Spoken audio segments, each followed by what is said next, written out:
Me casaré con él, exclamó Sofía, señalando al hombre sin hogar que observaba la escena con una mezcla de confusión y asombro. El sacerdote carraspeó, su voz un eco incómodo en el silencio que había caído sobre la iglesia. Señorita Sofía, me temo que Damián no ha llegado. El murmullo de los invitados se convirtió en un oleaje de cuchicheos crueles. Su rostro, oculto bajo un velo de seda, se contrajo en una mueca de humillación. A través de las puertas abiertas, la luz del sol recortaba la figura solitaria de un mendigo en los escalones, ajeno al drama. La desesperación corría por la mente de Sofía, buscando una salida para no convertirse en la comidilla de la sociedad. Con la voz temblorosa pero endurecida, se giró hacia su padre.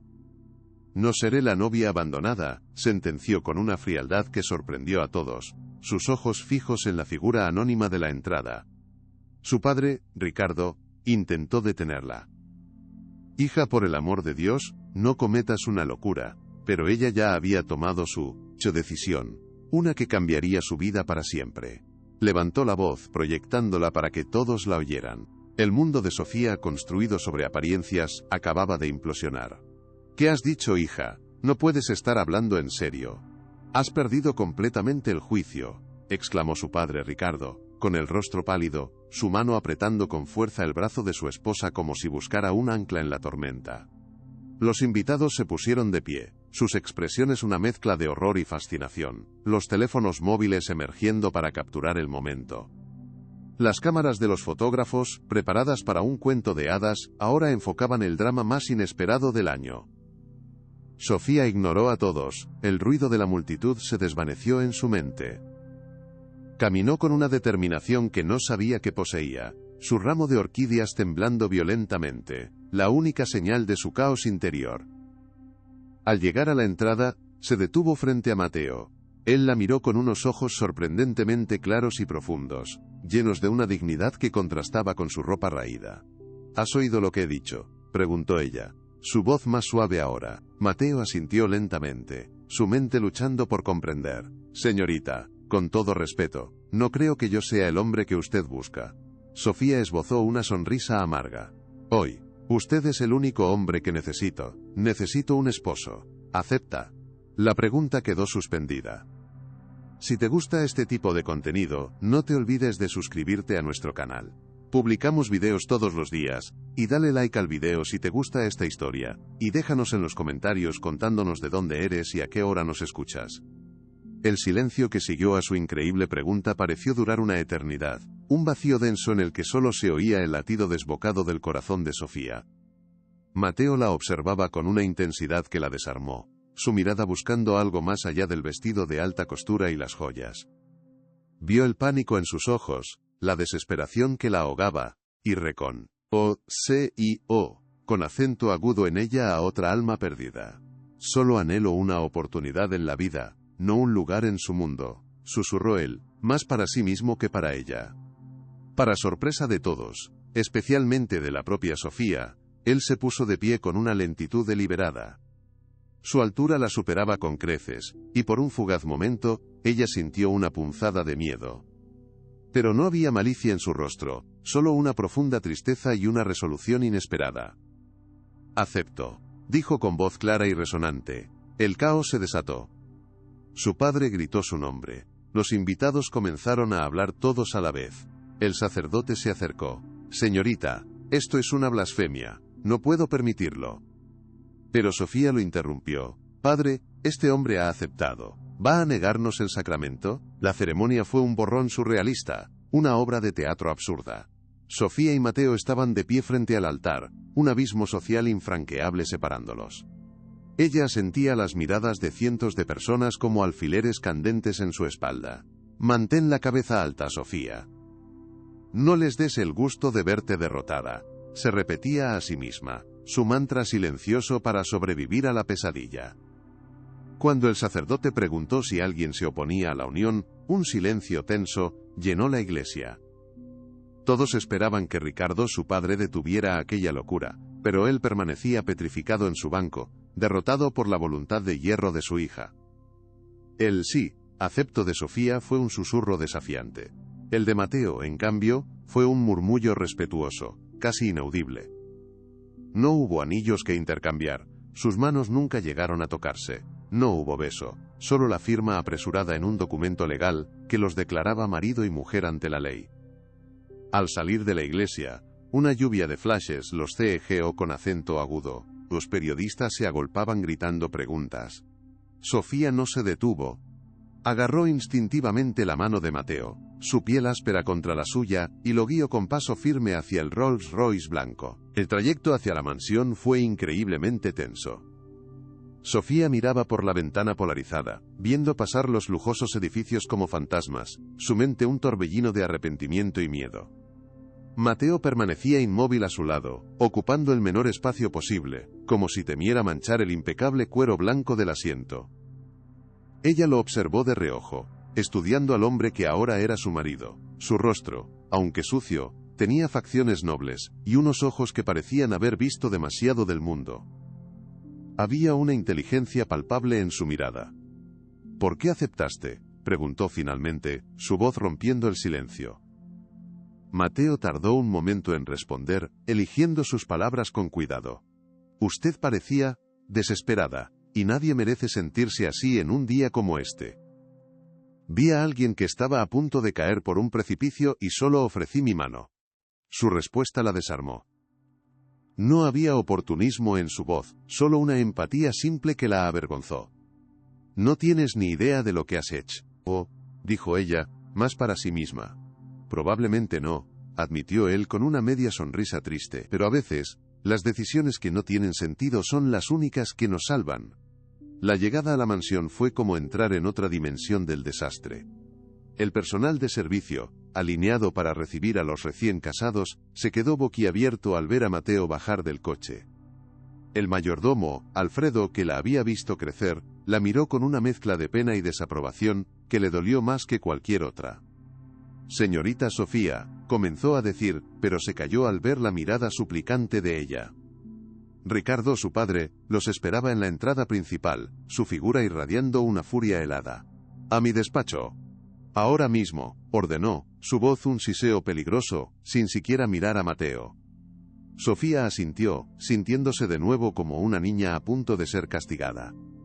Antes de seguir a su padre se dirigió a Mateo. Espérame aquí, por favor. Pide lo que necesites a Alfredo. Él simplemente asintió, sumísina, perdida en la opulencia del vestíbulo.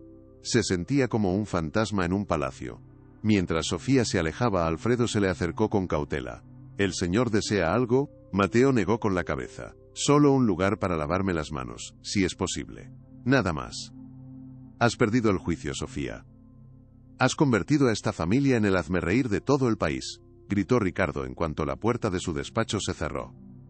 Las paredes, cubiertas de libros encuadernados en piel, parecían absorber su ira. Sofía se mantuvo firme, aunque por dentro temblaba.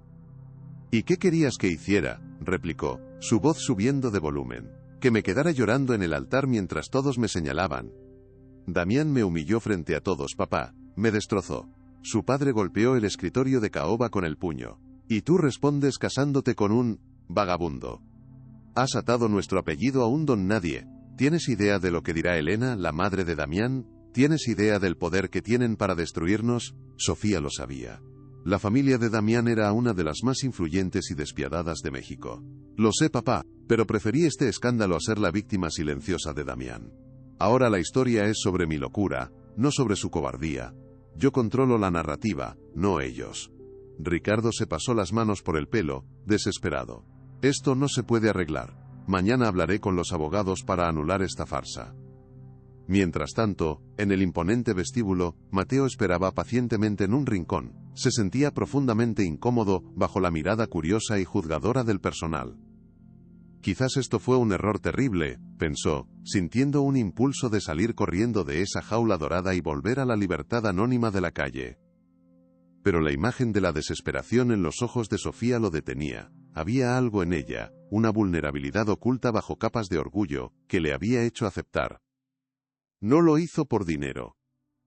Lo hizo porque vio a una persona a punto de romperse, y su instinto fue ofrecerle la única mano que tenía. Cuando Sofía regresó del despacho de su padre, su rostro estaba pálido pero resuelto.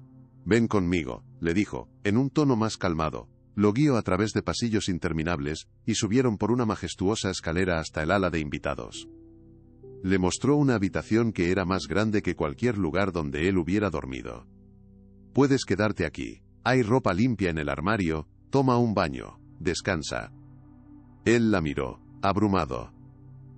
Señorita, Sofía, yo no pedí nada de esto. Ella asintió. Lo sé. Pero ahora es tu realidad. Y la mía. Sofía se retiró a su propia suite, sintiendo el peso agotador del día caer sobre ella. Se quitó el vestido de novia, que ahora le parecía un disfraz ridículo, y lo dejó caer al suelo. Se miró en el espejo, una mujer que supuestamente lo tenía todo y sentía que no tenía nada. Su teléfono no dejaba de sonar, vibrando sobre la mesita de noche. Mensajes de amigos, llamadas de familiares escandalizados, notificaciones de portales de noticias que la sentenciaban. El titular era siempre el mismo: heredera plantada en el altar se casa con un mendigo. La humillación que había tratado de evitar se había multiplicado por 1000. Entonces, sonó un número que reconoció al instante. Era Elena, la madre de Damián. Contestó, preparándose para la tormenta. Sofía querida. He oído las noticias, dijo Elena, su voz destilando un veneno dulce. Espero que entiendas que este pequeño arrebato tuyo tendrá consecuencias. Sofía apretó el teléfono. Tu hijo es un cobarde, Elena. Y este circo es mi vida ahora. Te sugiero que te preocupes por la reputación de tu propio hijo, no por la mía. Colgó antes de que Elena pudiera responder. Algo dentro de ella se había endurecido. La conversación con Elena la dejó temblando de rabia. Necesitaba aire. Espacio para respirar lejos de las paredes de su jaula dorada. Salió de su habitación y por un impulso caminó hacia el cuarto donde se alojaba Mateo. La puerta estaba entreabierta. Él no estaba allí. Sobre una pequeña mesa de caoba, vio el atado de tela que contenía sus únicas pertenencias. La curiosidad, mezclada con una desesperada necesidad de entender al hombre con el que se había casado, la venció. Se acercó, y con manos temblorosas desató el nudo. Dentro solo había un par de calcetines remendados, una navaja oxidada, y un objeto que no esperaba encontrar. Era un cuaderno de cuero viejo y desgastado, con las páginas amarillentas. Solo un vistazo, pensó, intentando justificar su invasión a la privacidad. ¿Qué podría esconder un hombre que no tiene nada? Tomó el viejo diario en sus manos.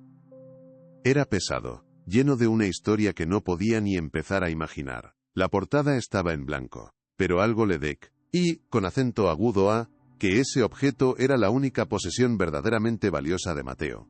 Y estaba a punto de descubrir por qué. Impulsada por una fuerza que no podía controlar, se sentó en el borde de la cama, con el cuaderno en su regazo. La piel de la cubierta era suave al tacto, gastada por años de uso, un testigo silencioso de una vida desconocida. Sentía que estaba a punto de cruzar una línea, de invadir el último reducto de privacidad del hombre al que había arrastrado a su caótico mundo. No debería hacer esto, se dijo en un susurro, es su vida, no la mía, no tengo ningún derecho. Pero la necesidad de encontrar algún sentido a la locura de ese día era abrumadora. ¿Quién era realmente Mateo? ¿Era solo un hombre sin suerte, o había algo más detrás de su mirada triste y digna? La imagen de Damián, su sonrisa perfecta y sus promesas vacías, vino a su mente, llenándola de amargura. Le había entregado su confianza y él la había destrozado. Ahora, este extraño era su marido. Tal vez la verdad sobre él era menos dañina que la mentira en la que había estado viviendo. Con el corazón latiéndole con fuerza, abrió el cuaderno en la primera página. Lo que encontró allí era el comienzo de un misterio. La caligrafía era pulcra, aunque ligeramente temblorosa, como si hubiera sido escrita con gran esfuerzo. Las primeras entradas databan de muchos años atrás, claramente de una mano infantil. Hablaban de un lugar llamado el Hogar de los Girasoles, un orfanato en las afueras, descrito con una mezcla de inocencia y tristeza. El niño detallaba sus días, sus amigos, sus miedos y sus sueños. Pero lo que hizo que contuviera la respiración fue un nombre que se repetía constantemente, mencionado con el afecto que un niño reserva para un héroe. Era el nombre del benefactor del orfanato, un hombre rico que visitaba a los niños, les llevaba regalos y pasaba tiempo con ellos, especialmente con el autor de las notas. Un hombre que le había prometido un futuro brillante. El nombre era Alejandro Alcázar, el difunto padre de Damián. Sofía sintió que el suelo se abría bajo sus pies. No podía ser una coincidencia. ¿Cómo era posible que el hombre de la calle tuviera una conexión tan profunda con la familia que la había humillado? Siguió pasando las páginas con dedos temblorosos. La puerta del baño se abrió y Mateo salió, envuelto en una toalla. Se detuvo en seco al ver a Sofía sentada en la cama, sosteniendo su posesión más preciada, su único vínculo con su pasado. Una expresión de pánico y vulnerabilidad cruzó su rostro, reemplazando la calma digna que había mostrado. Se sintió expuesto, como si le hubieran arrancado el alma para examinarla. Eso es mío, dijo, su voz un susurro ahogado. Sofía se levantó de un salto, como si el cuaderno le quemara en las manos. La culpa la golpeó con la fuerza de una bofetada. Lo siento, yo no debí. Estaba sobre la mesa y la curiosidad me pudo, balbuceó, sin saber qué decir. Había violado su confianza de la peor manera. Él se acercó y le huitó el cuaderno de las manos con un gesto rápido pero no agresivo. Lo abrazó contra su pecho con fuerza, como si protegiera a un niño. No tenía derecho, repitió ella sintiéndose miserable. Él la miró, y por primera vez, vio un destello de ira genuina en sus ojos. Nadie lo tiene, dijo él con una frialdad que la hirió profundamente. Por favor vete, pidió Mateo, su voz aún tensa, su mirada fija en un punto de la pared. No podía mirarla. Sofía asintió, sin atreverse a decir nada más. Cualquier disculpa sonaría vacía. Dejó la habitación y cerró la puerta suavemente. Se apoyó contra la pared del pasillo, su corazón latiendo con una mezcla de vergüenza y una ardiente curiosidad. La conexión entre Mateo y el padre de Damián no podía ser ignorada. No era una casualidad. Era una pista, una pieza fundamental de algo mucho más grande y oscuro. ¿Sabía Damián de esta conexión? ¿Era esa la verdadera razón por la que la había abandonado? Las preguntas se agolpaban en su mente. Su impulsiva boda había dejado de ser un simple acto para salvar las apariencias. Se había convertido en la llave que podría abrir una puerta cerrada durante décadas, una puerta que ocultaba un secreto que la poderosa familia Alcázar había luchado por mantener enterrado. Sofía se dio cuenta de que no podía dar marcha atrás. Tenía que descubrir la verdad, no solo por ella, sino también por el hombre misterioso y herido que se escondía en esa habitación. A la mañana siguiente, el ambiente en la mansión era gélido. Su padre apenas le dirigió la palabra durante el desayuno. Los portales de Internet estaban inundados con fotos de su boda improvisada, convirtiéndola en el hazmerreír nacional.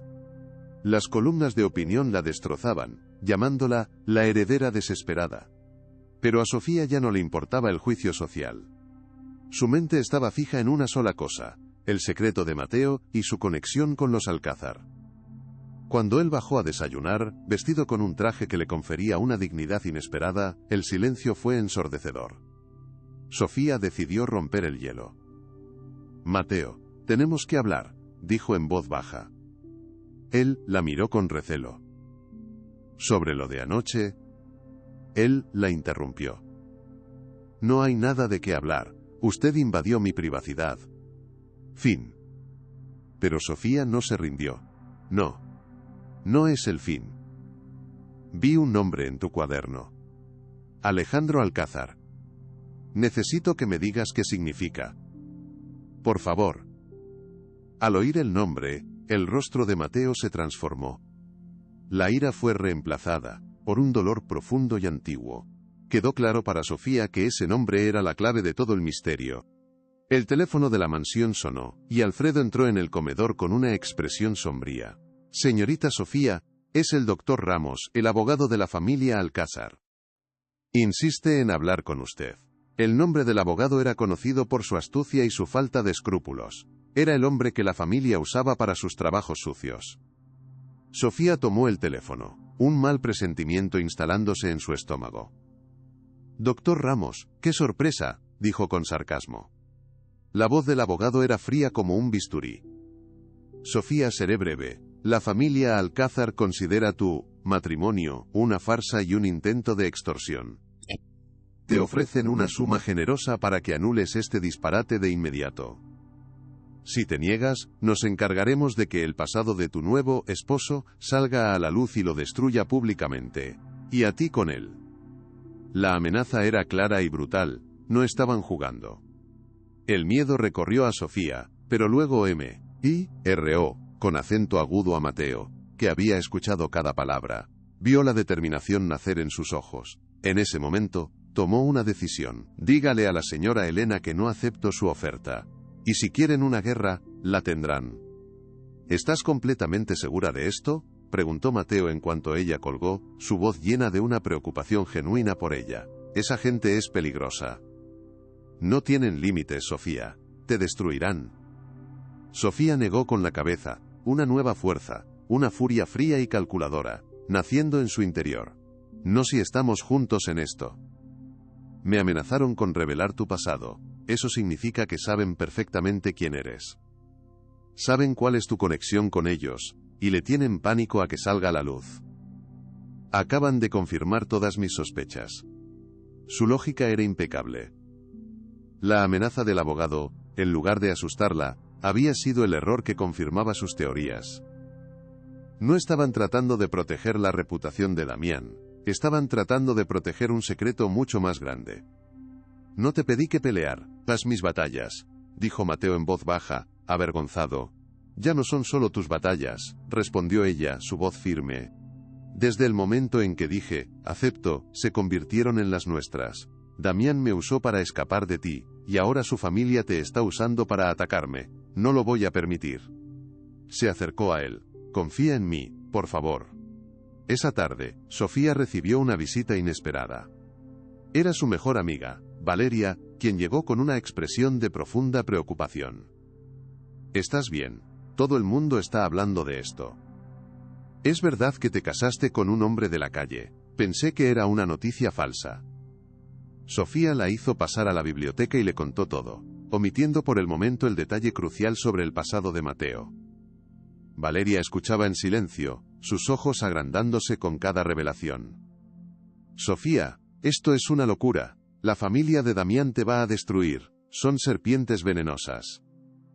Tienes que aceptar su dinero, anular este matrimonio, y huir del país por un tiempo. Pero Sofía me mantuvo firme. No, Val, no voy a huir. Por primera vez en mi vida, no voy a hacer lo que se espera de mí.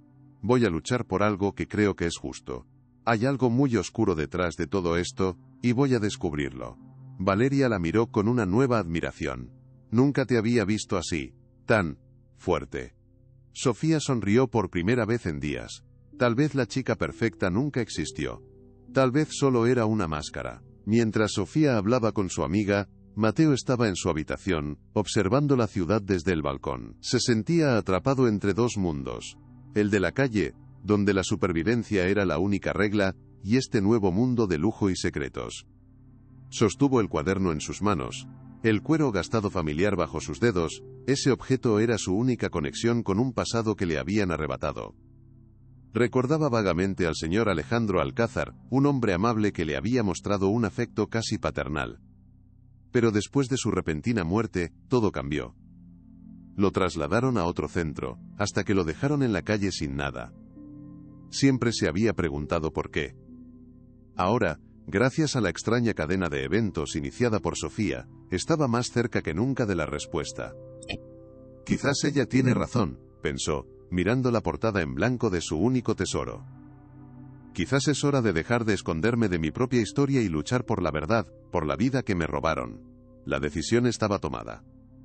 Ya o era solo el guardián de un secreto, ahora sería su defensor. Más tarde ese día, Sofía y Mateo se reunieron en la biblioteca.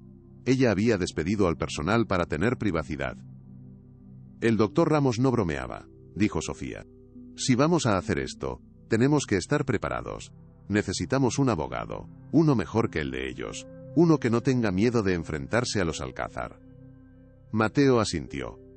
Antes de eso, hay algo que debes ver, algo que debes saber para entenderlo todo, dijo, y colocó el *diario ** sobre la mesa de caoba. Lo abrió con cuidado en una página específica. Era una entrada más reciente, escrita con caligrafía adulta. En ella, Mateo describía un encuentro de años atrás. Un antiguo empleado de los Alcázar, un hombre llamado Horacio, lo había encontrado en la calle y, movido por la culpa, le había confesado algo terrible. Le dijo que, tras la muerte de don Alejandro, su esposa Elena y su hijo Damián habían falsificado documentos para desheredarlo, ocultando la verdad, que él, Mateo, era el hijo ilegítimo de Alejandro y el principal heredero de su fortuna. ¿Eres el hermano de Damián?, susurró Sofía, su mente luchando por asimilar la enormidad de la información. Mateo asintió, una profunda tristeza en su mirada. El medio hermano. Mi madre era una mujer a la que su padre amó, pero nunca pudo reconocer públicamente. Antes de morir en aquel accidente, dejó un testamento claro. Me dejaba todo a mí. Elena y Damián lo ocultaron, crearon uno falso y me echaron a la calle para quedarse con todo. Me borraron de la existencia. La crueldad del acto era monstruosa. No solo le habían robado su herencia, le habían robado su identidad, su futuro, condenándolo a la miseria. Ahora, la negativa de Damián a casarse cobraba un nuevo y siniestro sentido. No te abandonó por el escándalo, dijo Sofía conectando las piezas. Te vio en la entrada de la iglesia, entró en pánico, tuvo pánico de que yo te viera, de que alguien te reconociera, de que yo descubriera la verdad sobre quién eras. Por eso huyó, todo encajaba. Su boda fallida no fue un simple acto de cobardía, fue un acto desesperado para proteger un fraude masivo. Necesitamos a alguien que no les tenga miedo. Alguien que odie a los matones con dinero más de lo que ama sus honorarios, declaró Sofía. La luz de la mañana se filtraba por los ventanales. Mateo estaba sentado en un sillón. Mi padre conoce a algunos de los mejores abogados, continuó Sofía, pero todos tienen deudas de gratitud con los Alcázar. Son parte del mismo club, se protegen entre ellos. Mateo la escuchaba, su mente analizando con una claridad forjada en años de supervivencia. Entonces no buscamos a alguien de su club, buscamos a alguien que haya intentado entrar y le hayan cerrado la puerta, alguien con una cuenta pendiente. La perspicacia de su comentario sorprendió a Sofía. Él veía el mundo desde un ángulo diferente. Tenía razón, necesitaban a un forastero, a un lobo solitario. De repente, recordó un nombre que había oído susurrar, un nombre asociado con casos impos, ibles y victorias contra los poderosos. Isabel Vega. Isabel Vega, dijo en voz alta. Dicen que es una víbora, perfecta. La llamada a Isabel Vega fue una prueba de fuego. La secretaria intentó despacharla, asumiendo que era otra heredera con un problema trivial. La señora Vega está en medio de una preparación de juicio, empezó a decir la voz impersonal. Sofía no la dejó terminar. Interrumpió con un tono gélido y autoritario. Dígale a la señora Vega que Sofía de la Torre quiere hablar con ella sobre Alejandro Alcázar y su heredero perdido. Le aseguro que encontrará un hueco en su agenda. Hubo un silencio de 10 segundos. Luego, se escuchó un clic. Una nueva voz, cortante y directa, llenó el auricular. ¿Quién habla? Sofía respiró hondo. Mi nombre es Sofía de la Torre. Y creo que tengo el caso que la hará legendaria. Procedió a explicar la situación de forma concisa. Isabel Vega escuchó sin interrumpir. Cuando Sofía terminó, la abogada solo hizo una pregunta. Quiero ver, el cuaderno. Y quiero conocer al hombre que lo escribió. Estaré en su casa en 1 hora. Colgó. La partida de ajedrez había comenzado. Isabel Vega era exactamente como Sofía la había imaginado. Vestía un traje sastre impecable de color gris que gritaba poder. Su mirada era analítica, fría, y no se dejó impresionar por la opulencia de la mansión. Entró en la biblioteca, saludó a Sofía con un firme apretón de manos y fijó sus ojos en Mateo. Lo estudió, no con desdén, sino con la curiosidad de un científico. Así que usted es el fantasma, dijo finalmente, su voz sin inflexiones. Mateo, cohibido, simplemente asintió. Muéstrenme el cuaderno, ordenó Isabel.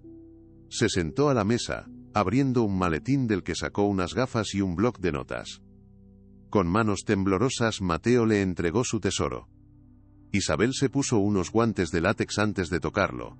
Pasó las páginas con cuidado, leyendo extractos al azar. La caligrafía es consistente. Es un buen comienzo.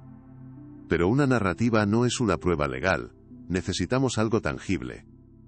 Fue entonces cuando, al pasar una página, algo se deslizó de entre las hojas, y cayó sobre la mesa. Era una pequeña fotografía, descolorida por el tiempo. La fotografía era un eco silencioso de un pasado feliz. En ella se veía un niño pequeño, sonriendo con una alegría pura. A su lado, con una mano protectora sobre su hombro, estaba un hombre de aspecto amable y sonrisa melancólica. El niño era inconfundiblemente Mateo. El hombre era Alejandro Alcázar. La imagen había sido tomada en los jardines del orfanato. Isabel Vega tomó la fotografía con unas pinzas, la examinó bajo la luz de una lámpara. Interesante, murmuró. Esto establece una conexión personal, una relación que va más allá de la de un simple benefactor. Los Alcázar afirmarán que era solo caridad. Pero la forma en que él lo mira, hay un inconfundible afecto paternal en esos ojos. Sofía sintió un nudo en la garganta. Esa foto era la prueba tangible de la vida que le habían robado a Mateo. Una vida con un padre que lo quería. Esto cambia las cosas, continuó Isabel, su voz ahora con un atisbo de excitación. Con esto, y el testimonio del señor Mateo, podemos empezar a construir un caso. Pero tenemos que movernos rápido. La predicción de Isabel Vega se cumplió antes de lo esperado. Apenas 2 días después, Alfredo entró con una expresión de disgusto. La señora Elena Alcázar está aquí. Exige verla, señorita Sofía, anunció. El nombre cayó en la habitación como una piedra. Sofía intercambió una mirada rápida con Mateo. Él asintió levemente, una silenciosa señal de apoyo. Hazla pasar al salón principal, Alfredo. Elena entró como una reina conquistadora. Su mirada recorrió la habitación con desdén, deteniéndose en Mateo con una expresión de asco. A Sofía, ni siquiera la miró al principio. Así que este es el animal que recogiste de la calle, siseó, su voz destilando veneno. Creí que tenías mejor gusto, o al menos más inteligencia para no traer la basura a casa. Sofía se mantuvo firme. Este hombre es mi esposo, Elena. Y te exijo que le muestres respeto en mi casa. Elena soltó una carcajada cruel. Respeto, dice. Querida, la gente como él no merece repurgusto, respeto. Merece ser olvidada, borrada, como la basura que es. Algo estaba a punto de romperse. ¿Qué es lo que quieres, Elena?, preguntó Sofía, su voz convertida en un témpano, luchando por mantener el control. Un instinto protector hacia Mateo, feroz e inesperado, surgió en su interior. Elena finalmente la miró, sus ojos negros y fríos. Vengo a hacerte una última oferta, por el recuerdo de lo que pudo haber sido nuestra familia. Una oferta generosa, dijo, su tono falsamente conciliador.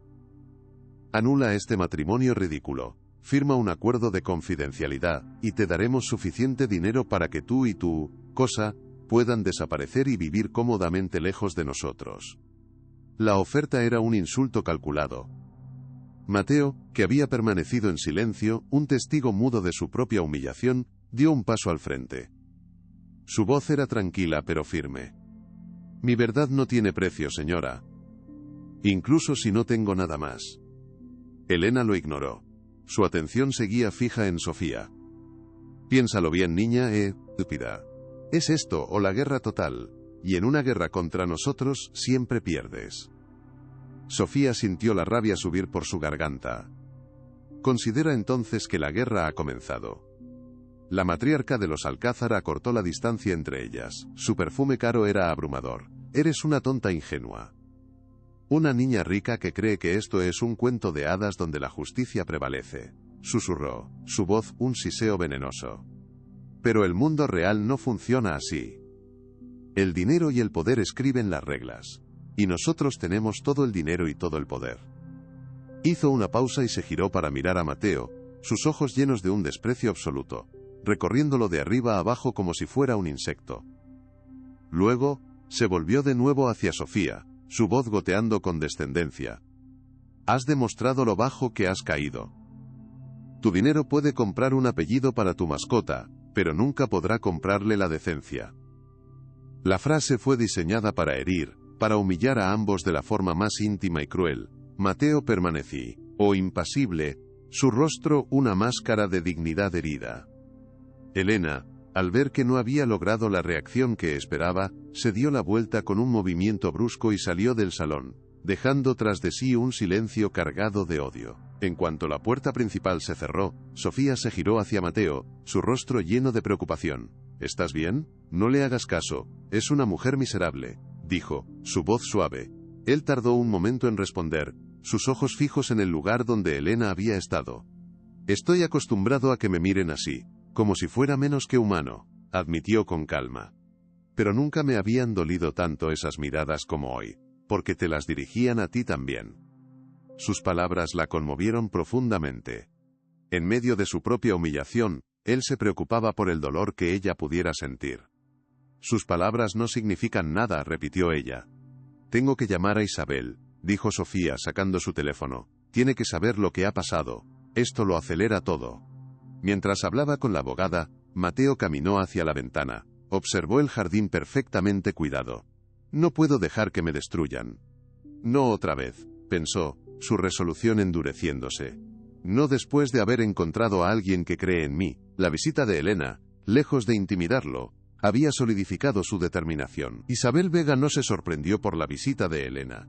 Reaccionó con la calma de un general veterano. Era de esperar. Es su modus operandi. Primero el abogado con la zanahoria, luego la matriarca con el palo. La intimidación es su herramienta favorita, explicó por teléfono. Pero esto es bueno para nosotros. Demuestra que están asustados, que se sienten amenazados. Si su historia no fuera cierta, simplemente se reirían. Ahora sabemos que tenemos algo sólido. Significa que tenemos que encontrar la siguiente pieza antes de que ellos la entierren.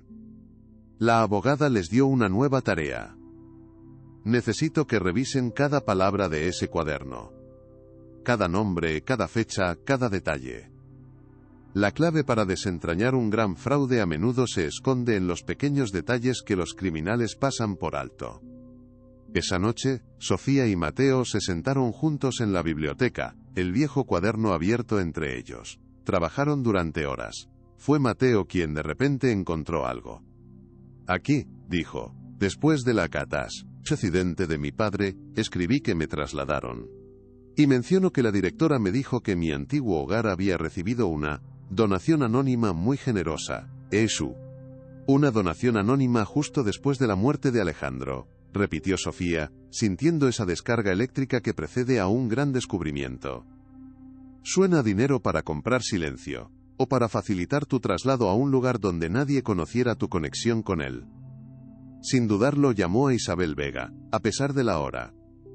La abogada respondió al primer tono. Excelente trabajo. Esto es exactamente lo que buscábamos, dijo. Conozco a un investigador privado, el mejor del país. Se llama Méndez y es un especialista en seguir el rastro del dinero. Le pediré que busque en los registros financieros de esa época cualquier donación a ese orfanato. Si los Alcázar hicieron esa donación, habrán dejado un rastro. Los días siguientes fueron una agonía de espera. Sofía intentaba mantener una apariencia de normalidad, pero la tensión era palpable. Su padre, Ricardo, aunque todavía desaprobaba la situación, había empezado a ver que la lucha de su hija no era un capricho. La amenaza de Elena lo había puesto en alerta. Empezó a usar sus propios contactos, buscando discretamente información. La mansión se había convertido en un cuartel general.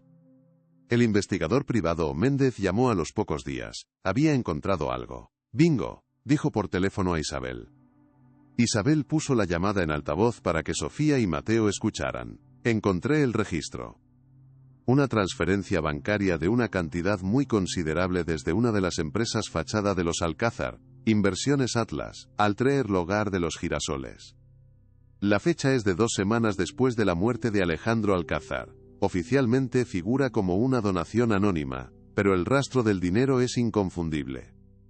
Lo tengo todo documentado. Era la prueba que necesitaban, el eslabón perdido que conectaba el dinero de los Alcázar con la desaparición de Mateo. La donación no fue caridad, fue el precio para comprar el silencio del orfanato. Sofía sintió una oleada de euforia. «Lo tenemos», exclamó, mirando a Mateo con los ojos brillantes. Pero la abogada era más cautelosa. «Tenemos una pieza muy importante, pero ellos argumentarán que era un gesto póstumo. necesitamos algo más.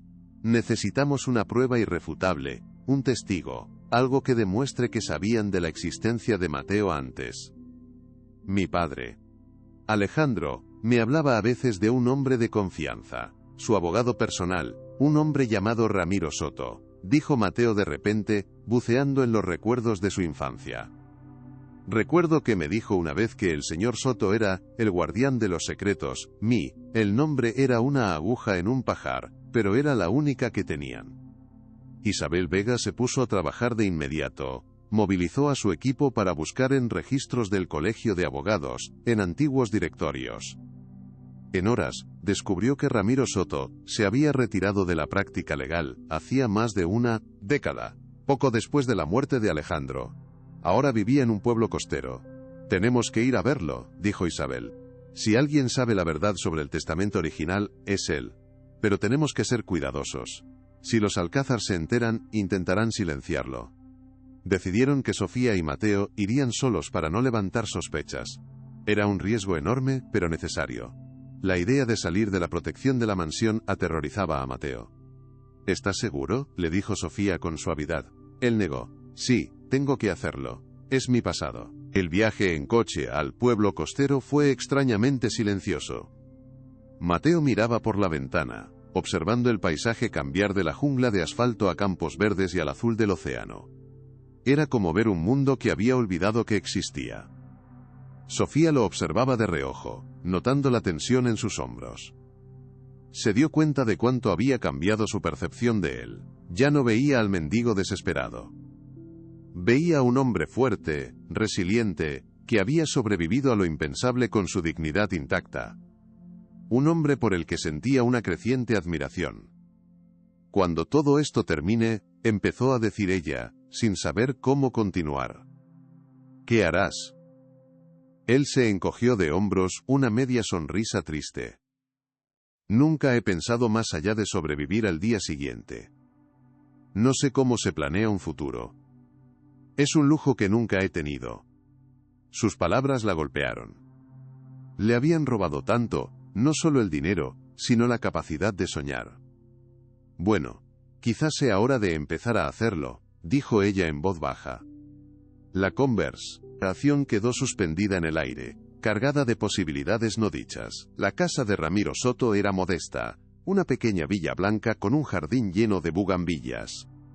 Un hombre anciano y frágil les abrió la puerta, sus ojos acuosos y llenos de recelo. Al principio, se negó a hablar, el miedo era más fuerte que su conciencia. Ese es un capítulo cerrado de mi vida, soy un hombre viejo, no quiero problemas, dijo, intentando cerrar la puerta. Pero Mateo, en un acto de valentía, dio un paso al frente. Por favor, señor Soto, soy el hijo de Alejandro, solo quiero saber la verdad. Al oír el nombre de Alejandro y ver el rostro de Mateo, un eco de su antiguo cliente, el anciano vaciló. La lealtad a un amigo muerto luchó contra el miedo. Finalmente, los dejó pasar. Su casa estaba llena de libros y recuerdos. Le sirvió agua con manos temblorosas y escuchó su historia en silencio. Cuando terminaron, suspiró. Sabía que este día llegaría, dijo. Le juré a Alejandro que protegería a su hijo. Y le fallé, he vivido con esa cobardía cada día. El abogado les contó que Elena y un joven Damián lo habían amenazado. Pero guardé una copia de todo, continuó el anciano, su voz ganando fuerza. Se levantó con dificultad y caminó hacia una vieja caja fuerte oculta detrás de un cuadro. Siempre supe que había cometido un terrible error. Guardé esto como un seguro, o quizás como una penitencia. De la caja fuerte sacó un sobre amarillento, se lo entregó a Mateo. Esta es una copia certificada del testamento original de tu padre, declara que eres su único heredero. Y esto, añadió, sacando otro documento, es una carta que intenté enviarte al orfanato, explicándote tus derechos. Obviamente, fue interceptada. Pero es la prueba de que Elena y Damián sabían de tu existencia, y actuaron con premeditación.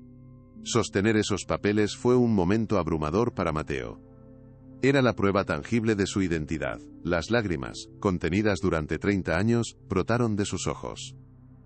Sofía le puso una mano en el hombro, compartiendo la solemnidad del momento.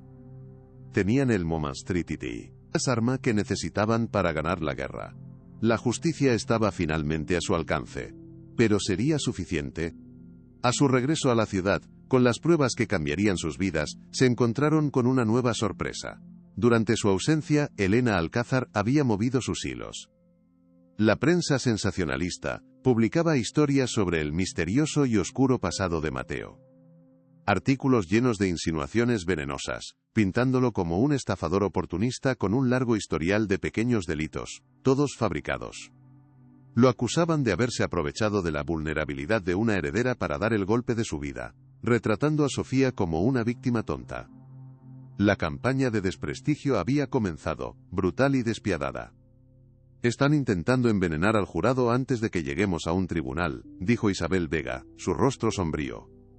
«Quieren que, para cuando presentemos el caso, todo el mundo ya haya decidido que Mateo es un criminal. Es una táctica clásica». Sofía sintió una furia impotente. «Tenemos que hacer algo. No podemos dejar que lo destruyan así». Isabel asintió. «Hay una forma de contraatacar, pero es arriesgada. Tenemos que dar nuestra propia versión. Una entrevista exclusiva». «No puedo hacerlo», dijo Mateo inmediatamente, el pánico evidente en su voz. Empezó a caminar por la habitación, como un animal enjaulado. «No soy un personaje público, no sé hablar frente a las cámaras. Diré algo equivocado, me pondré nervioso. Se reirán de mí, me destrozarán».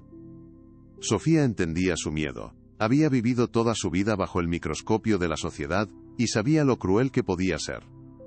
Pero también sabía que Isabel tenía razón. Quedarse en silencio era permitir que las mentiras de los Alcázar se convirtieran en la verdad.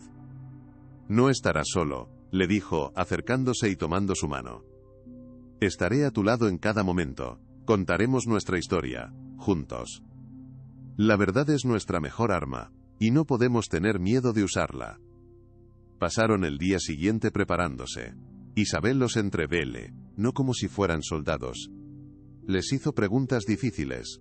Les enseñó a mantenerse calmados bajo presión. «Solo recuerda por qué lo haces», le dijo Sofía cuando estaba a punto de rendirse. «Lo haces por el niño de esa fotografía, por el futuro que le robaron. Lucha por él». La entrevista se llevó a cabo en la biblioteca. La periodista Carmen Rivas fue directa pero justa. Comenzó preguntándole a Sofía sobre el día de la boda. Ella respondió con honestidad brutal, admitiendo su pánico pero defendiendo su decisión. «Fue un acto impulsivo, sí, pero fue el acto más honesto que he hecho en mi vida. Me negué a ser la víctima silenciosa de la cobardía de un hombre». Luego, Carmen se giró hacia Mateo, su tono se suavizó, pero sus preguntas fueron igual de incisivas. Le preguntó sobre su vida, sobre cómo había terminado en la calle. Mateo, con la voz temblorosa al principio pero ganando fuerza, contó su historia. Habló del orfanato, de los recuerdos vagos de un padre amable, de la sensación de haber sido borrado del mundo. No hubo autocompasión, solo una tristeza profunda y una dignidad inquebrantable. «Solo anhelo una oportunidad, no un lugar en su mundo», dijo. La sinceridad de su declaración resonó en la habitación, creando un momento de una fuerza emocional inmensa. El momento culminante de la entrevista llegó cuando Carmen Rivas les preguntó sobre las acusaciones de los Alcázar. «Dicen que usted es un estafador, señor Mateo». Fue Isabel Vega, fuera de cámara, quien dio la señal. Sofía tomó la palabra. «La pregunta no es quién es Mateo. La pregunta es, ¿por qué la familia Alcázar tiene tanto miedo de él?». Con una calma que desmentía la bomba que estaba a punto de lanzar, Sofía reveló la existencia del testamento original, de la fotografía de Mateo con su padre, de la carta del abogado. No mostró las pruebas físicas, guardándolas para el tribunal, pero describió su contenido con una precisión devastadora. «Damián no me abandonó en el altar por cobardía. Huyó porque reconoció a su medio hermano, al hombre al que él y su madre despojaron de su herencia, y condenaron a una vida de miseria. Huyó porque le aterrorizaba que yo descubriera la verdad sobre el oscuro secreto de su familia». La revelación fue una bomba atómica. La entrevista terminó con última pregunta para Mateo.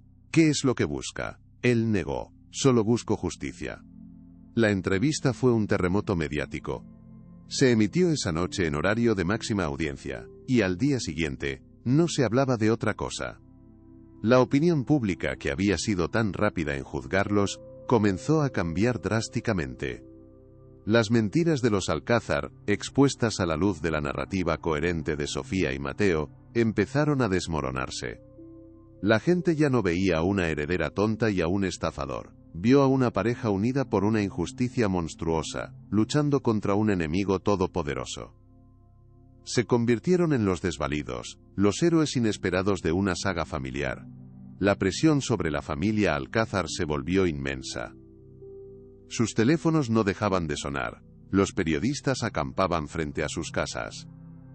Elena y Damián se encerraron, negándose a hacer declaraciones, una táctica que solo los hizo parecer más culpables. «Esto no ha terminado», dijo Isabel Vega. «Solo hemos ganado la primera batalla, la de la opinión pública. Ahora viene la guerra de verdad, la batalla en el tribunal». Pero algo había cambiado. Sofía y Mateo ya no estaban solos. A pesar de su nueva popularidad, el mundo de la alta sociedad seguía siendo territorio hostil.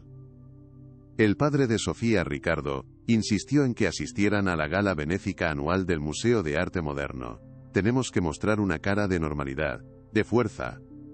No podemos parecer acorralados», argumentó. Sofía odiaba la idea, pero entendía su lógica. Mateo estaba aún más aterrorizado. «No pertenezco a ese lugar, Sofía. Todos me mirarán, me juzgarán». Sofía le tomó la mano. «No te mirarán a ti, me mirarán a mí, y yo te miraré a ti. Somos un equipo. Enfrentaremos esto juntos». Le compraron un esmoquín a medida. La transformación fue asombrosa. El traje no ocultaba quién era, sino que revelaba al hombre digno, que siempre había estado debajo. Al mirarse en el espejo, vio a un extraño, a la persona que podría haber sido. Vio una sombra de esperanza en sus propios ojos. «Estoy listo», dijo, su voz sorprendentemente firme. Iban a entrar voluntariamente en la boca del lobo. La llegada a la gala fue como caminar por un campo de minas. Los flashes explotaban a su alrededor. Los periodistas gritaban preguntas. Dentro, el murmullo cesó en cuanto entraron, y cientos de ojos se clavaron en ellos. Era una mezcla de curiosidad, desprecio y fascinación. Sentían las miradas como alfileres. Sofía mantuvo la cabeza alta, su brazo firmemente enlazado con el de Mateo, guiándolo a través de la multitud con una confianza que no sentía. Llevaba un vestido largo de color blanco puro, una elección deliberada, un desafío simbólico. Intentaron mezclarse, pero la tensión era insoportable. Y entonces, lo vieron. Damián estaba al otro lado del salón, rodeado de sus aduladores, observándolos con una sonrisa burlona. Estaba con una modelo, tratando de proyectar indiferencia. Pero Sofía pudo ver el pánico mal disimulado en sus ojos. Él sabía que estaba allí. Y sabía que tenía que hacer algo para reafirmar su dominio. Lo vio moverse, dirigiéndose hacia ellos. El enfrentamiento era inevitable. Algo estaba a punto de estallar. «Lo más fuerte está por venir. Quédate hasta el final». Damián se acercó con la lentitud de un depredador, con una copa de champán en la mano. «Sofía, querida. Qué sorpresa verte.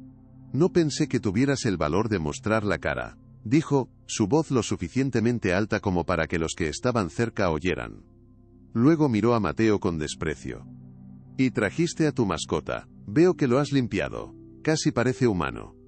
La humillación era deliberada, calculada para provocar una reacción violenta de Mateo, y hacerlo quedar como un salvaje. Mateo se tensó, pero Sofía le apretó el brazo, una advertencia para que mantuviera la calma. «Damián. Qué valiente de tu parte mostrar la cara», respondió ella, su voz goteando hielo. «Pensé que después de nuestra entrevista, estarías demasiado ocupado con tus abogados». La sonrisa de Damián vaciló. Mentiras desesperadas de una mujer desesperada. Se acercó un poco más. Y entonces, con un movimiento que simuló ser un tropiezo, derramó deliberadamente el contenido de su copa sobre el impecable vestido blanco de Sofía. El salón quedó en silencio. Por un instante, el tiempo se detuvo. Todos los ojos estaban fijos en la mancha dorada del vestido de Sofía. La mancha era una metáfora de todo: la humillación en el altar, las mentiras, el ataque a su honor. Damián la miraba con una sonrisa triunfante, esperando que rompiera a llorar, que saliera corriendo. Los invitados observaban con el aliento contenido, esperando el desenlace del drama. Pero Sofía no hizo nada de lo que él esperaba. No lloró, no gritó. Miró la mancha, luego lo miró a él, y una sonrisa fría y peligrosa se dibujó en sus labios. Con una calma aterradora, tomó una copa de vino tinto de la bandeja de un camarero. «Oh, qué torpe, Damián, siempre lo has sido», dijo. Y con un movimiento rápido, le arrojó el contenido a la cara. El vino oscuro salpicó su camisa blanca y su rostro atónito, goteando como sangre. El jadeo colectivo fue ensordecedor. «Una mancha se puede limpiar», dijo ella, «pero la podredumbre que llevas dentro es para siempre». Se dio la vuelta y salió de la gala con la cabeza más alta que nunca. La escena en la gala se convirtió en la comidilla de todos los medios. Las fotos de Damián con la cara manchada de vino estaban en todas partes. Por primera vez, él era el objeto de la burla. El incidente sirvió para consolidar la imagen de Sofía como una mujer fuerte. Pero Isabel Vega estaba furiosa.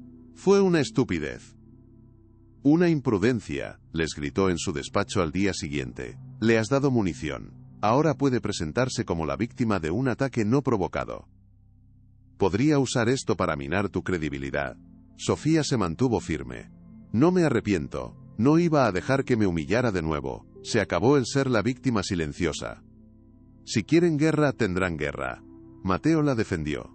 Ella hizo lo que tenía que hacer. Damián la atacó primero. Isabel suspiró, recuperando la compostura. «Entiendo el impulso. Pero en la guerra legal, la percepción lo es todo. A partir de ahora, no más improvisaciones. Nos ceñiremos al plan. Y el siguiente paso es presentar la demanda oficialmente». La noticia de la demanda cayó como una bomba en el mundo financiero y social. Las acciones de las empresas Alcázar cayeron en picado, perdiendo millones en valor. Los socios comerciales, nerviosos, empezaron a hacer preguntas incómodas. El imperio que Elena había protegido con tanto celo comenzaba a temblar. La familia se encerró en su mansión, rodeada de abogados, tratando de encontrar una estrategia para contraatacar. Su plan de desacreditar a Mateo se había vuelto en su contra. Ahora se enfrentaban a una batalla legal en toda regla, con pruebas que sabían que eran condenatorias. Mientras tanto, en la mansión de Sofía, la atmósfera era de una calma tensa. Esperaban la respuesta de los Alcázar. Mateo pasaba horas en la biblioteca, leyendo, educándose, tratando de prepararse para el mundo que podría heredar. Sofía lo observaba, maravillada por su capacidad de adaptación. Su relación había evolucionado de una alianza a una profunda amistad, y un afecto creciente que ninguno se atrevía a nombrar. «¿Qué pasará ahora?», pensó ella con temor. La respuesta de los Alcázar llegó en forma de una contrademanda.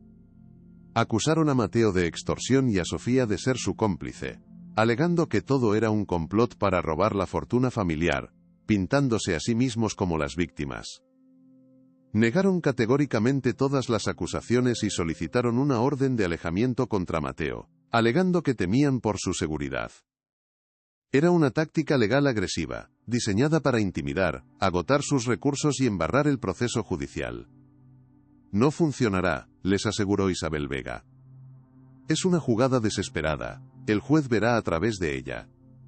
Pero significa que están dispuestos a llegar hasta el final. No se rendirán sin luchar».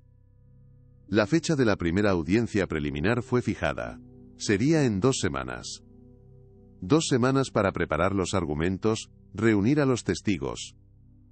El principal testigo era el anciano abogado, Ramiro Soto. Isabel, temiendo lo peor, en Momes, vio a un equipo de seguridad privada para protegerlo. El hombre estaba aterrorizado, pero su conciencia no le permitía dar marcha atrás. «Le debo esto a Alejandro». En los días previos a la audiencia, Sofía descubrió algo nuevo sobre Mateo. Una tarde, lo encontró en el salón de música, sentado frente al gran piano de cola. Con dedos torpes, intentaba tocar una melodía sencilla, una canción de cuna que recordaba de su infancia. «Mi madre biológica, creo, me la cantaba», dijo en voz baja avergonzado. «Es uno de los pocos recuerdos que tengo de ella». Sofía, conmovida, se sentó a su lado. Con paciencia, le enseñó a colocar los dedos, a leer las notas. Descubrió que tenía un talento natural, un oído para la música que había permanecido dormido. Pasaron horas juntos en esa habitación, el piano convirtiéndose en un refugio. En esos momentos, no eran la heredera y el mendigo, eran solo dos personas encontrando consuelo. Nunca pensé que volvería a sentir algo parecido a la felicidad, admitió él una tarde. Sofía sintió que su corazón daba un vuelco. Yo tampoco, susurró ella, dándose cuenta de que era verdad. Se estaban enamorando, lenta e inexorablemente. El día de la audiencia, la tensión en la mansión era casi insoportable. Mateo llevaba un traje oscuro, su rostro pálido pero resuelto. Sofía eligió un atuendo sobrio que proyectaba seriedad. Parecían un frente unido. Su padre, Ricardo, que había pasado de ser un opositor a su más ferviente partidario, los acompañó. Pase lo que pase ahí dentro, estoy orgulloso de ti, hija, le dijo. Al llegar al Palacio de Justicia, se encontraron con un circo mediático. Decenas de cámaras, periodistas y curiosos se agolpaban en las escaleras. Atravesaron la multitud en silencio, con la cabeza alta.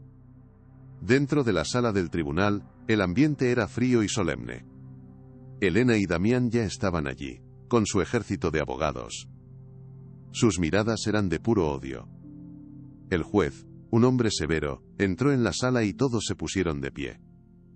El martillo de madera cayó, su sonido resonando en el silencio como el disparo de salida de una carrera mortal. La batalla final por la verdad, el honor y la justicia acababa de comenzar. La estrategia de los abogados de los Alcázar fue clara: atacar la credibilidad de Mateo sin piedad. El doctor Ramos, su abogado principal, lo pintó como un delincuente habitual, un hombre con una larga historia de engaños. Presentó un supuesto historial policial lleno de arrestos por vagancia, pequeños hurtos y estafas, todos fabricados. Este hombre, su señoría, vio una oportunidad de oro en la desgracia de una joven rica y vulnerable, y se lanzó sobre ella como un buitre. Su historia sobre una herencia perdida es la fantasía más elaborada y ofensiva que he oído en mi carrera, declaró Ramos con convicción teatral. Mateo, en la silla de los testigos, tuvo que escuchar en silencio cómo destrozaban su carácter, cómo retorcían su lucha por la supervivencia en un patrón de comportamiento criminal. Sofía observaba, impotente, sintiendo cada mentira como una puñalada. Aguanta, Mateo, solo aguanta, no dejes que te vean caer, pensó, enviándole toda su fuerza con la mirada. El juicio apenas comenzaba, y ya se sentía como una guerra de desgaste.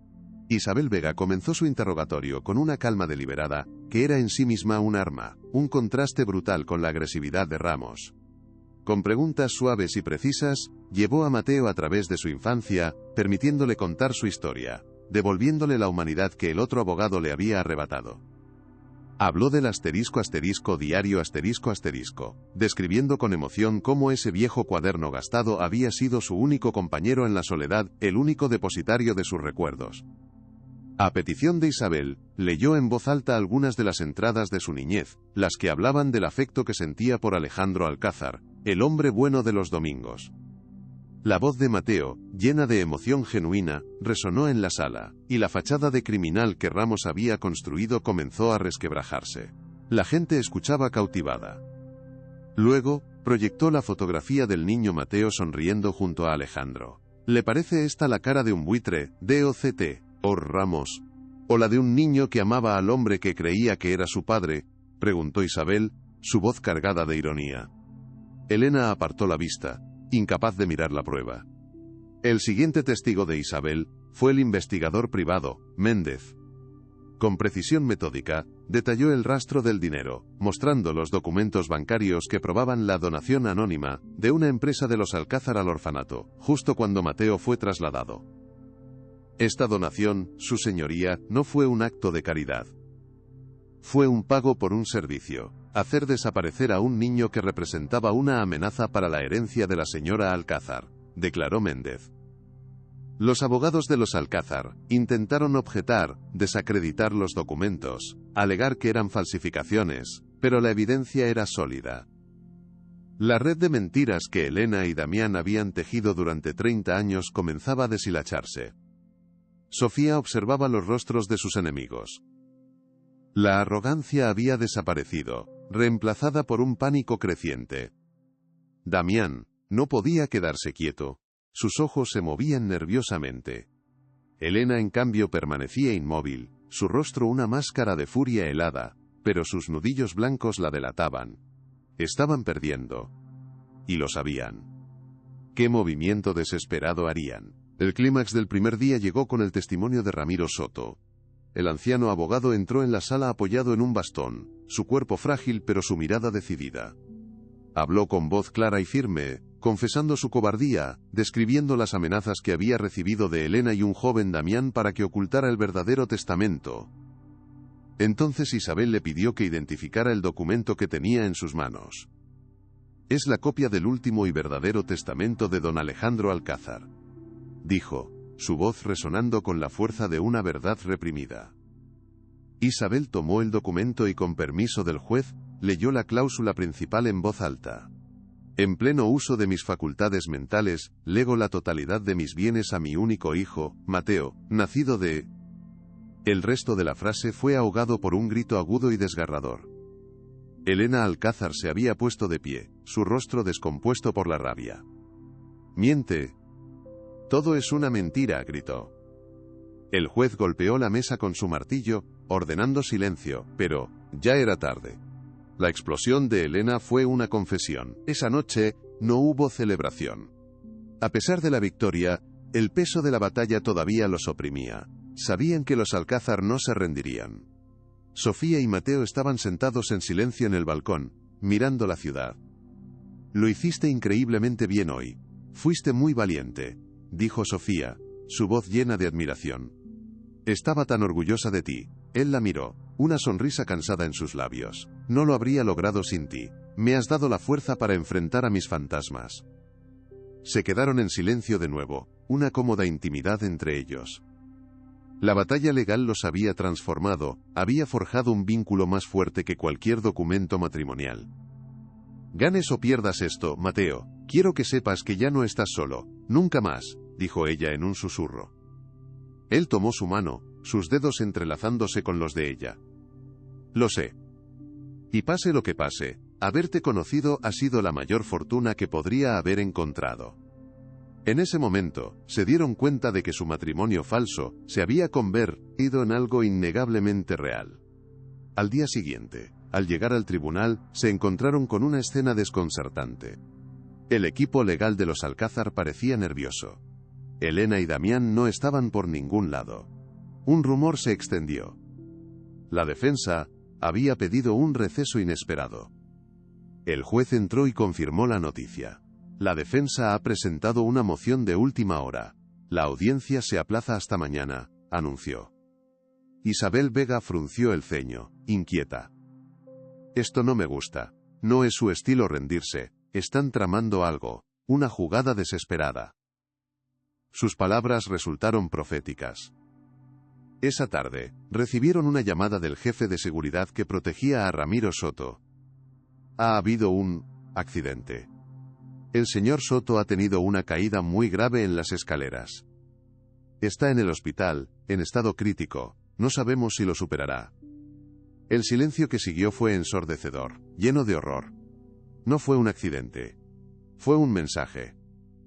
Los Alcázar estaban demostrando que jugarían más sucio de lo que nadie podría haber imaginado. La guerra acababa de volverse mortal. «Lo han intentado matar. Han intentado silenciar a nuestro testigo clave», exclamó Sofía, caminando de un lado a otro en la oficina de Isabel, su pánico mezclado con una rabia que la hacía temblar. La noticia del accidente los había dejado en shock. Era una escalada brutal, una línea roja que no habían creído que cruzarían tan descaradamente. Isabel estaba al teléfono, su voz tensa y cortante. «Está en coma inducido. Los médicos no saben si despertará. La policía lo está investigando, pero oficialmente, no hay signos de entrada forzada. Lo harán pasar por un trágico accidente. No tenemos nada». Colgó, su rostro una máscara de frustración. Sin su testimonio, la defensa argumentará que los documentos son falsificaciones. Nuestra ventaja se ha evaporado. Mateo, que había estado sentado en silencio, pálido como un fantasma, finalmente habló. Su voz era baja, pero vibraba con una nueva y fría determinación. «No. No lo ha hecho. CR. Dirán que nos han quitado nuestra arma más poderosa. Pero se equivocan. Todavía tenemos la verdad. Y tenemos algo que no esperan. La nueva estrategia era arriesgada, una apuesta a ciegas. Hay personas que trabajaron para mi padre durante años. Gente leal a él, no a Elena. Conserjes, choferes, secretarias, gente que Elena habría ignorado por considerarlos insignificantes, explicó Mateo. Ellos vieron cosas, escucharon cosas. Quizás uno de ellos recuerde algo que pueda corroborar nuestra historia. Era buscar una aguja en un pajar. Isabel movilizó a su equipo de inmediato. Pasaron las siguientes 24 horas en una búsqueda frenética, revisando viejas nóminas, buscando direcciones, haciendo docenas de llamadas. La mayoría tenía demasiado miedo para hablar. Otros, simplemente, no recordaban nada útil. El tiempo se agotaba. La audiencia se reanudaría a la mañana siguiente. Sofía sentía que la esperanza se desvanecía. Tal vez se han salido con la suya, susurró, agotada. Mateo Lekelobazi puso una mano en el hombro. No te rindas todavía. La gente siempre subestima a los que son invisibles. Y a veces, los invisibles son los que lo ven todo. Justo cuando estaban a punto de rendirse, a las 5 de la mañana, sonó el teléfono. Era uno de los investigadores, su voz excitada. Lo encontramos. Un jardinero. Se llama Horacio. Trabajó en la mansión de los Alcázar durante 40 años. Se jubiló hace 5. Al principio no quería hablar, estaba aterrorizado. Dijo que los Alcázar arruinaron la vida de otro empleado. Pero cuando le mencioné el nombre de Mateo se derrumbó. Dijo que le debe una deuda de lealtad a don Alejandro. Horacio accedió a reunirse de inmediato. Les contó que el día del accidente de Alejandro, había visto algo extraño. Vio a Damián, entonces un adolescente, salir del garaje poco después de que su padre se fuera. Parecía nervioso, y Horacio notó que tenía las manos manchadas de grasa. En ese momento no le dio importancia, pero después del accidente, el recuerdo lo había atormentado. Nunca dije nada. Tenía miedo. Pero he vivido con esta culpa 30 años. Es hora de decir la verdad. Era una bomba atómica. La mañana de la audiencia, la atmósfera era eléctrica. Los abogados de los Alcázar entraron con una confianza renovada, creyendo que la hospitalización de Ramiro Soto les había asegurado la victoria.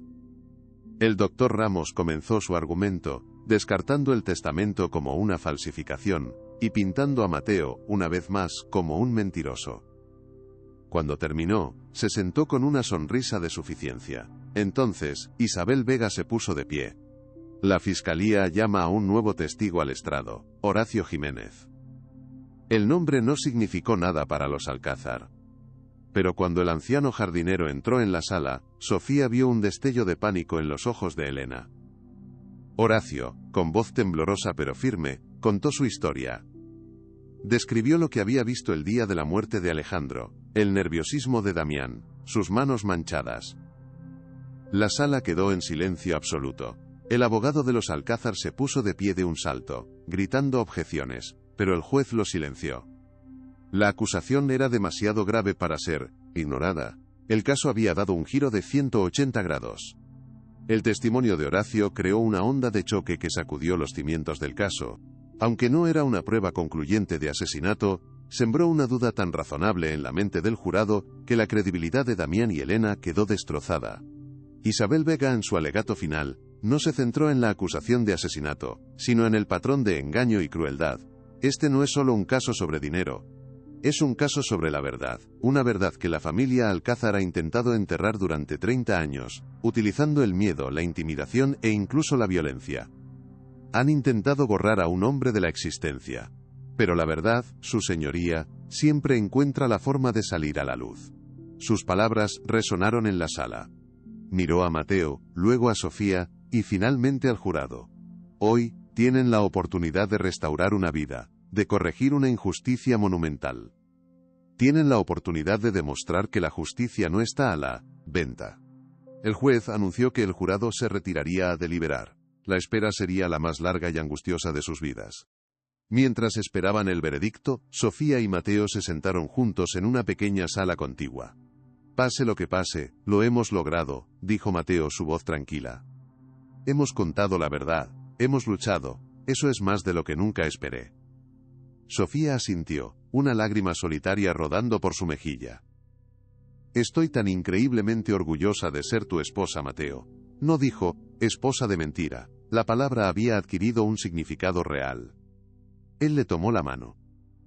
Y yo de ser tu esposo, me salvaste, Sofía.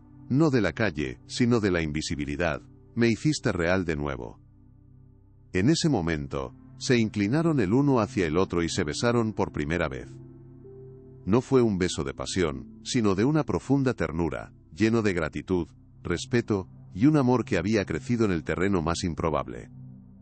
Fue el sello de un vínculo forjado en el fuego, un reconocimiento de que, sin importar el veredicto, ya habían ganado lo más importante, el uno al otro. Su historia, que comenzó como un acto de desesperación, se había convertido en una historia de amor verdadero.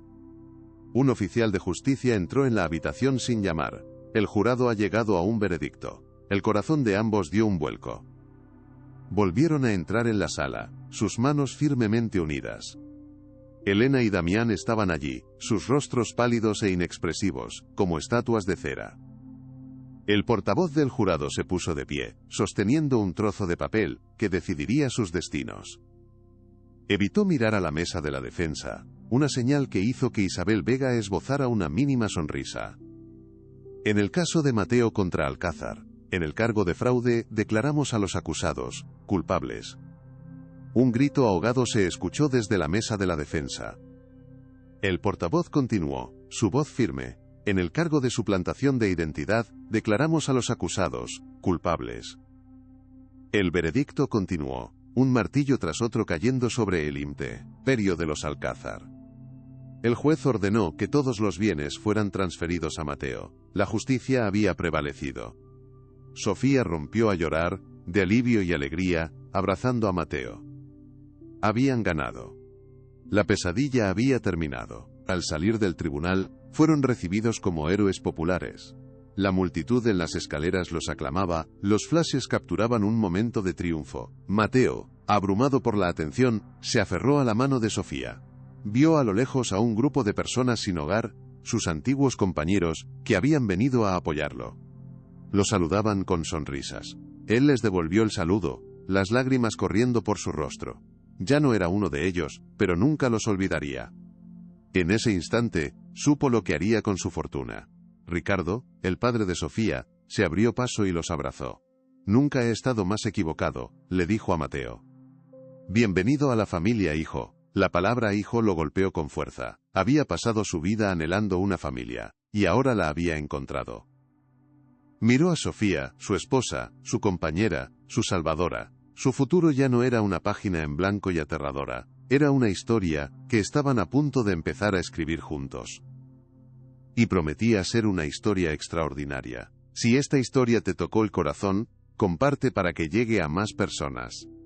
Días después, mientras los titulares anunciaban la caída de la dinastía Alcázar y el inminente encarcelamiento de Elena y Damián, Sofía y Mateo estaban en el jardín de la mansión, ahora de él. Sostenía el viejo cuaderno de cuero en sus manos. Creo que es hora de terminar este capítulo, dijo. Se acercó a la chimenea del salón y con un gesto simbólico, lo arrojó al fuego. Vieron juntos cómo las páginas se curvaban y ennegrecían. Las palabras de dolor consumidas por las llamas hasta convertirse en cenizas.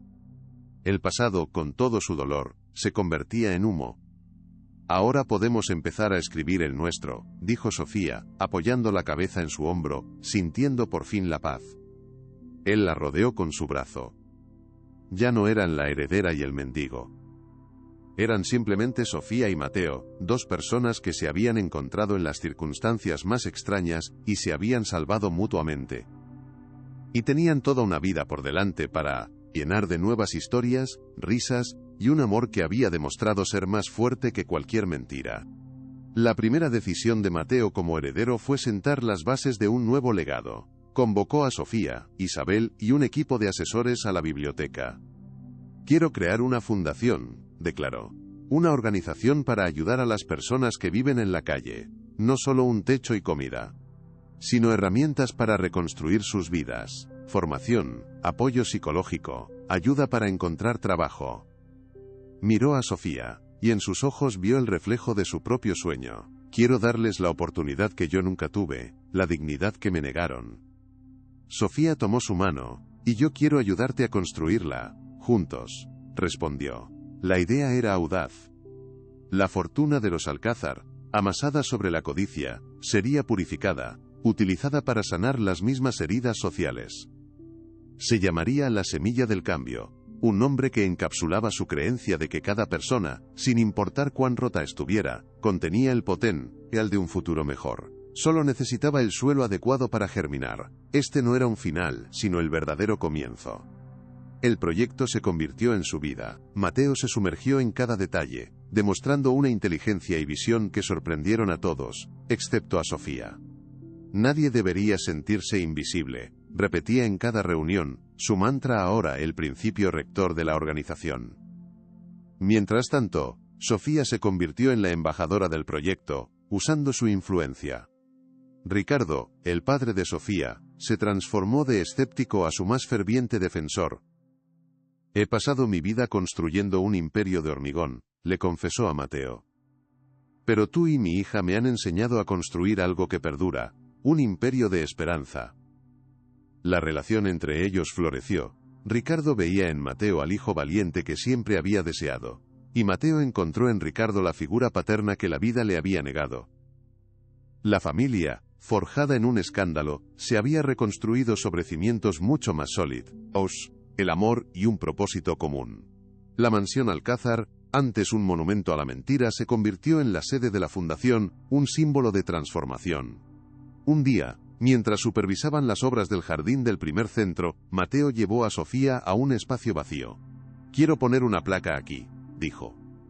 En memoria de mi padre Alejandro Alcázar, no el empresario sino el hombre que visitaba a un niño solitario y le hacía creer que el futuro era posible. Las lágrimas brotaron en los ojos de Sofía. Pero él continuó. Y quiero poner otra a su lado. Más pequeña.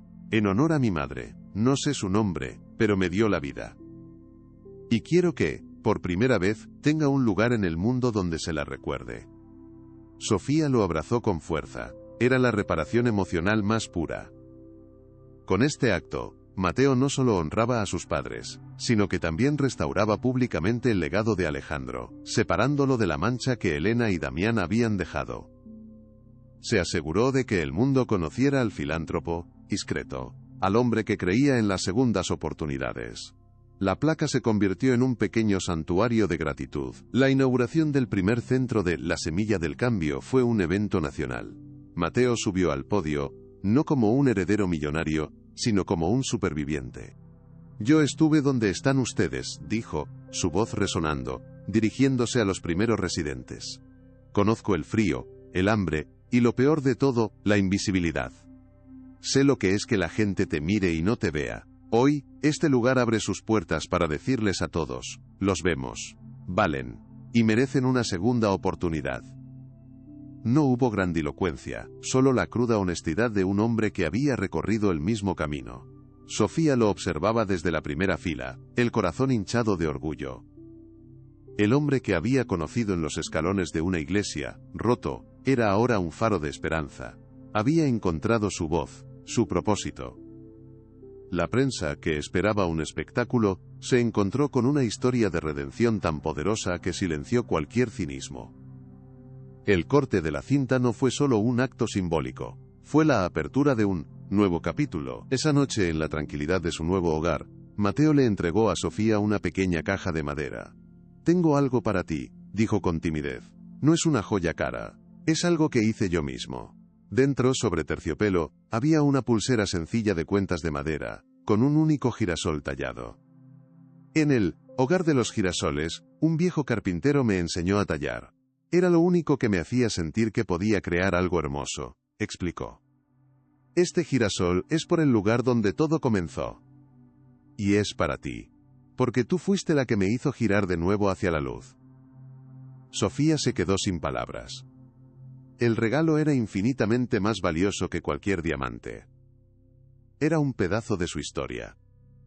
Se lo puso en la muñeca.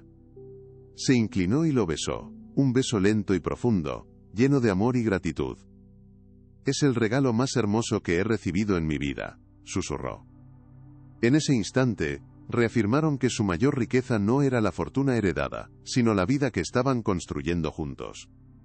La caída del imperio, Alcázar fue tan espectacular como su ascenso.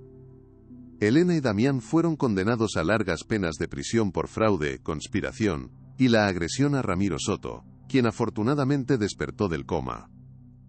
La investigación sobre la muerte de Alejandro se reabrió, y aunque nunca se pudo probar la manipulación de los frenos, la sombra de la sospecha los seguiría por el resto de sus días. Sus nombres, antes sinónimos de poder, se convirtieron en un símbolo de vergüenza. Perdieron su fortuna, su estatus y su libertad. Su final fue amargo y solitario, consumidos por un odio que crecía en la irrelevancia de su celda. Su historia se convirtió en una advertencia: no hay mentira que dure para siempre. Ramiro Soto pasó el resto de sus días en paz, visitado a menudo por Mateo. Horacio, el jardinero, recibió una pensión vitalicia. La justicia había encontrado su camino. Un año después del juicio decidieron renovar sus votos. No fue una gran ceremonia, sino un evento íntimo en el jardín del primer centro, rodeados de su familia y de las personas cuyas vidas habían ayudado a cambiar. Sofía llevaba un sencillo vestido blanco. Mateo, un traje que reflejaba su dignidad tranquila. Se pararon frente a un pequeño altar, con los girasoles del jardín como telón de fondo. El sacerdote que los había casado a la fuerza, ahora un amigo, ofició la ceremonia. Lo que comenzó en la confusión, hoy lo celebramos en el amor y la verdad, dijo. Cuando intercambiaron los votos, sus palabras no fueron promesas vacías, sino el relato de su historia. Acepto, dijeron ambos, esta vez no como necesidad, sino como una declaración de amor. Su beso fue el sello de una promesa cumplida. ¿Recuerdas lo que me dijiste el primer día?, preguntó Sofía esa noche. Dijiste que las decisiones sin sentido son las que nos salvan. Él sonrió. Casarme contigo fue la decisión más loca y la mejor de mi vida. Los años pasaron, y su leyenda creció. No la de la alta sociedad, sino una historia de amor y justicia que inspiraba. Su matrimonio se convirtió en el pilar de sus vidas, una sociedad basada en el respeto y la admiración. Descubrieron que su mayor riqueza no era el dinero, sino la vida con propósito que construían. Tuvieron 2 hijos, un niño al que llamaron Alejandro, y una niña, Esperanza. Los criaron lejos de la opulencia, enseñándoles el valor de la compasión. La mansión, ahora un bullicioso centro de actividad, se convirtió en su segundo hogar, y las risas de sus hijos limpiaron las sombras del pasado. A menudo, Mateo llevaba a sus hijos a los escalones de la iglesia donde todo había comenzado, y les contaba su historia. A veces, les decía, un mal día puede ser el comienzo de la mejor historia de tu vida. Y ellos escuchaban, fascinados, aprendiendo que los milagros existen. Su vida se convirtió en un testimonio de que no somos prisioneros de nuestras circunstancias. Una tarde de otoño, muchos años después, Sofía encontró a Mateo en la biblioteca. La luz dorada iluminaba las canas en su pelo. ¿En qué piensas?, le preguntó. Él cerró el libro que leía. Pensaba en la justicia, y en cómo a veces la verdadera justicia no es el castigo de los culpables, sino la sanación de los inocentes. Sofía sonrió, besando su frente. Creo que hemos logrado un poco de ambas cosas, ¿no crees? Él asintió, tomando su mano. Gracias a ti. Su amor no había disminuido, se había profundizado. Habían aprendido que el amor es una elección que se hace cada día. El último centro que inauguraron fue en el pueblo costero donde vivía Ramiro Soto. El anciano abogado, ya frágil, asistió en silla de ruedas, empujado por Mateo. Alejandro estaría tan orgulloso de ti, hijo, le susurró. Esa noche, en la playa, bajo la luna llena, Sofía se acurrucó junto a él. A veces todavía me parece un sueño. Mateo la miró. Es real. Y todo empezó porque una mujer increíblemente valiente decidió no ser una víctima. ¿Fue el destino? Quienes conocían su historia a menudo se lo preguntaban. Pero la verdad era más profunda. No fue el destino sino una cadena de elecciones. La elección de Sofía de no aceptar la humillación. La elección de Mateo de ofrecer su mano a una extraña. La elección de ambos de confiar el uno en el otro. Su vida demostró que no somos prisioneros de nuestras circunstancias, sino los arquitectos de nuestro futuro. Su historia no era sobre el destino, sino sobre el poder de la voluntad humana para encontrar luz en la oscuridad y transformar el dolor en propósito. La vida nos dio los peores ingredientes, dijo Mateo una vez, y tú los convertiste en el mejor banquete. Ese era su legado más importante, un mensaje de esperanza para un mundo que a menudo parece haberla perdido, un recordatorio de que cada decisión tiene el poder de cambiar el curso de nuestra historia. Y la suya, forjada en el caos, se había convertido en un faro para muchos. La nobleza, habían demostrado no ser, se construye. 5 años después de la sentencia, la Fundación La Semilla del Cambio era una institución nacional. Había inaugurado 15 centros en las principales ciudades. Las cifras eran un testimonio de su éxito. Más de 5.000 personas habían completado sus programas, encontrando trabajos estables y recuperando su lugar en la sociedad. El modelo sostenible estaba siendo replicado en otros países, demostrando que la empatía, combinada con una estrategia inteligente, podía lograr un cambio social duradero. El nombre de Mateo Alcázar ya no era el de un heredero perdido, sino el de un visionario que había transformado su dolor en una fuerza para el bien. Junto a Sofía, habían construido una red de esperanza que continuaría creciendo, mucho después de que ellos ya no estuvieran. Su legado no estaba escrito en placas de bronce, sino en las miles de vidas que habían tocado, en las semillas de esperanza que habían plantado y que seguirían floreciendo. Su vida personal floreció, en la misma medida que su obra pública. Lejos de los focos, encontraron su mayor felicidad en la simplicidad de su vida familiar. Alejandro y Esperanza crecieron como niños compasivos, entendiendo que el mayor privilegio no es tener mucho, sino poder dar mucho. Sofía y Mateo nunca olvidaron de dónde venían, y esa humildad fue el ancla que los mantuvo firmes. Su historia, que comenzó con la humillación, se había convertido en la más grande de las historias de amor, una que demostró que la verdadera riqueza no está en las posesiones, sino en la nobleza del espíritu, en la valentía de enfrentar la verdad y en la capacidad de encontrar el amor en los lugares más inesperados. Porque al final, el valor de una vida no se mide por lo que se tiene, sino por el impacto que se deja en el corazón de los demás. Y el impacto de sus vidas, entrelazadas por una decisión imposible, había resultado ser incalculable. Su paz era su mayor fortuna, y su amor, su legado más perdurable.